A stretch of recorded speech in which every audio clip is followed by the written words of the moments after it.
the education moment, which perfectly embodies the theme for today, Rise to the Challenge.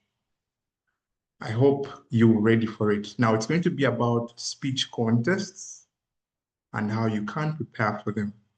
And the person in the room today to take us through that education moment is Paul Kavuma. Allow me to briefly introduce him. Paul is really an accomplished gentleman. I'm going to share some of the wonderful things about him. Paul, first of all, is an award-winning public speaker and has actually a rare combination of very many qualities. He's also into construction, architecture, and holds a master's degree in business administration. Apart from his ability to speak very well, he also is into the area of construction and architecture. Also, he's been Toastmaster since April 2016. So this is almost 10 years. He's won over 10 public speaking contests in Toastmasters. And I believe there is no one else that you would want to share with you, especially about the topic of speech contests.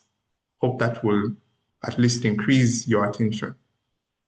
Paul is past president of Muyenga Toastmasters Club, and he has risen through the ranks in the Toastmasters leadership. He is currently a Toastmaster International Division Director, Division C, overseeing Toastmasters clubs in Uganda, Rwanda, and Burundi. Toastmasters and guests, please. Oh, he's just joining again. I think he had dropped off. All right. Please make welcome Paul Kavuma. Over to you, Paul. Thank you so much, Roland Sankara. Good morning, everyone. Good morning, Toastmasters and guests. Today, it is a privilege that has been given to me to share with you about what growth experience you might have if you choose to participate in a speech contest. So allow me by inviting you to type in the chat. What one word, what comes to your mind when you hear the word speech contest? In one word. Apart from the word of the day, use any other one word. Interesting answers here. I can see Timothy Kavuma says, whoa. John Seguani, opportunity. Angela Seriko says, pressure. Roland Sankara, challenge. Deborah, preparation. Brenda Kakai says, fear. Okay, I'm just going to read the answers. Terror, stage, competition. Red carpet. Adrenaline rush. Interesting. I'm going to share with you my story about my experience with speech contests. I hope by the end of my story, you'll get to learn why it's important to participate in a speech contest, at least once in a lifetime. And from my story, you'll get to hear why all these words have been part of my journey. Adrenaline rush, preparation, stage, terror, fear, pressure. Now, let me share with you how I ended up joining a speech contest. I joined Toastmasters in February 2016. And when I joined, it took a long time for me to even deliver my icebreaker speech because everyone there was so good. Every speech I listened to felt like it needed no evaluation. But guess what? Every speech in Toastmasters has an evaluation. And because there's an evaluation, every speech was given an area for improvement. And this shocked me. Why would someone who's this good still be having areas for improvement? What would that say about me who has never stood up to speak in a Toastmasters meeting? So I took about 4 months before preparing or delivering my icebreaker speech. I think 4 to 5 months. I used to hide in other roles. Grammarian, oh, I was always there. Accountant, that was my favorite. Timer, I would take on those roles as long as I did have to deliver a speech. It was also one way of avoiding table topics. Until my mentor realized this and said, you know what, Paul? It's about time you rose to that challenge. Now, in my mind, for me to speak, I wanted to be as good as all the speakers I was looking at. And that meant preparation. Preparation. I started to prepare. I prepared for my icebreaker speech as if I was going to war, like Timothy said, war. As if I was going to war. I told myself, if I'm going to speak in front of these people, these ladies and lads I've been listening to, I've got to be one of them. And so you can only imagine how my icebreaker speech went. It went well. But no one knew the level of preparation I had put in. It was immense. And then after listening to my icebreaker, my mentor at that time told me, you know what, Paul, I think you should participate in your first speech contest this year. I said, no, I'm just a new member. I'm just 4 or 5 months in. I've never even watched a speech contest. So what are you talking about? They said, no. If you can deliver an icebreaker speech, you can deliver a speech contest speech. And that's how I ended up participating in a speech contest when I was just about 6 months old in the club. You don't have to be experienced or seasoned as a Toastmaster to participate in a speech contest. You simply have to be having the willingness to learn, to step out of your comfort zone. Of course, after participating, after delivering an icebreaker speech where I had over-prepared, you can all imagine the level of preparation that went into delivering a speech contest speech. It was more than that. Writing a script, rewriting a script, memorizing lines. And that speech contest went well. My first speech contest, I emerged winner at club level. And then I went on to area level. And I did not place first. I did not place second. I did not even place third. The next year, 2017, again, I went for speech contests. I won at club level. Again, I stopped at area level. I did not place first. I did not place second. I did not place third.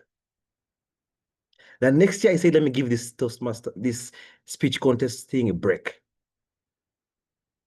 Let me be a judge. Just to find out, what do these people look out for? Why is it that at club level, one can win, and at area level, you can fail to place even as a runner-up?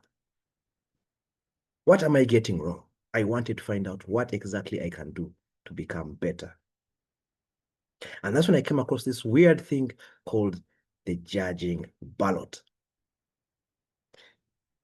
The ballot that the judges look at to decide how much your score will be. And I had never looked at it up to this point. It's like trying to swing to hit at a bird with your eyes closed. If you're going to participate in a speech contest, it's important to have a look at the judging criteria. Not because you're going to be a judge, but it's because you might want to know what the judges look out for. And it's after being a judge for 2 years in a row, in 2018 and 2019, after getting that experience, I started to notice what it actually means to win at a speech contest. The winner doesn't have to be the one who is the most humorous speaker, especially if you're participating in an international speech contest. You might think that the person who's getting people to laugh the most is the one that's going to win. And then you get shocked. And sometimes, as the audience, you might look and wonder, how come so-and-so did not win? I thought they would win. Because if you look at the judging ballot, there are a lot of things that the judges consider. speech development, logic, physical appearance of the speaker, flexibility of the voice, correctness of grammar, effectiveness of the speech purpose. All these and more are important. And so when you're getting into a speech contest, it's important that you know whether your speech has all these boxes ticked. And that's one thing I was getting wrong. I was good at memorizing my lines. I would get up and know exactly what I have to say at a particular point in time. But now I had to take it a notch higher. I had to make sure it ticks all these boxes. And it's until I stepped into being a judge that I realized what it would take to actually win past club level, the level of competition. And then when I came back to participate in speech contests, that's when I started moving past area level. I went all the way to the district and won. I won in table topics. I've participated in international speech contest at district. I've emerged winner there. I've participated in tall tales. I've emerged winner at district level. I've also been at the district stage in participating in the humorous speech contest. There were moments where I got to the front. One would imagine that after getting all the way to the district, things are smooth. No. I remember this one speech contest I was delivering, tall tales at the district level competition, where after starting my speech and mentioning the first powerful introduction, I stood and remained looking at the audience, smiling, because I had forgotten the rest of the speech. Because I had over-prepared the previous night, I hardly slept, the nervousness, the pressure, like Angela wrote in the chat. I failed to sleep. I had the speech right. But when you get to speech contests, that nervousness will come. For some, they are lucky that nervousness comes only on stage. For some of us, it comes even the night before stage. You start to think and imagine of everything that could go wrong. Everything that could go wrong. What if I fail to make it to the venue? What if I make it to the venue and I have forgotten my props? Or what if my props don't work? What if I forget my lines? And guess what? All those things have happened to me, even at the district level. At what point I was speaking, putting on a bow tie, those bow ties that they just clip on, and the bow tie fell open. And I realized this, it wasn't part of what I had prepared. What do I do? I was at the district level speech competition. At one time, I got up to deliver a table topic at the district level speech contests. At that time, it was during COVID. We were online on Zoom like this. And they invited me, and guess what? Power went off before I started my table topic. What do you do in those moments? When things don't go according to plan? When the adrenaline rush kicks in, like Agnes Kachawi typed in the chat. What do you do when you have a prop and the prop fails to work? All those are things that I went through. But after emerging winner out of all that, I realized that sometimes growth can be an awfully painful medicine, awfully bitter medicine that we all need. And like Chad Foster once said, you can't be brave if you've only had wonderful things happening to you. You can't be brave if you've only had wonderful things happening to you. So I noticed that maybe that's why I showed up for speech contests. Not because wonderful things have to happen, but because sometimes things don't have to go according to plan. And that's where growth starts. Now that's history. Many moments have been in front of a camera, not on Zoom, but even on a live television broadcast. And things don't go according to plan. And then I remember those moments in a speech contest, a safe space in Toastmasters, where the worst that can happen is you're simply given feedback by someone on how you can do better next time. But this time in front of a live camera, the stakes are higher. And I have to draw in that experience to see how to maneuver through. Sometimes I'm speaking to a live audience in front of many people. There's a time I was at a Rotary International District Conference where I was giving a keynote speech in front of very many guests. This is a district conference of Rotary International. At that time, it was bringing together 2 districts of Rotary. And as I got up to speak, I noticed that I had left my notebook where I had been seated. They called up my name, read out my CV. I was so excited. I started walking to the front. I got to the front. I realized, oh, where I had written my notes. I can't seem to find my notebook. And it was where I had been seated. But I was ready at the front. I had greeted the audience. And it was time for me to start. I can't rush back to my seat and get back to the front. Now, what do you do in those moments? It felt like a table topic, but guess what? It wasn't my very first table topic in life. I had been through it at Toastmasters, and I could do it again. Now, if you're going to get into speech contests, these are some things you might want to consider even before you start your journey.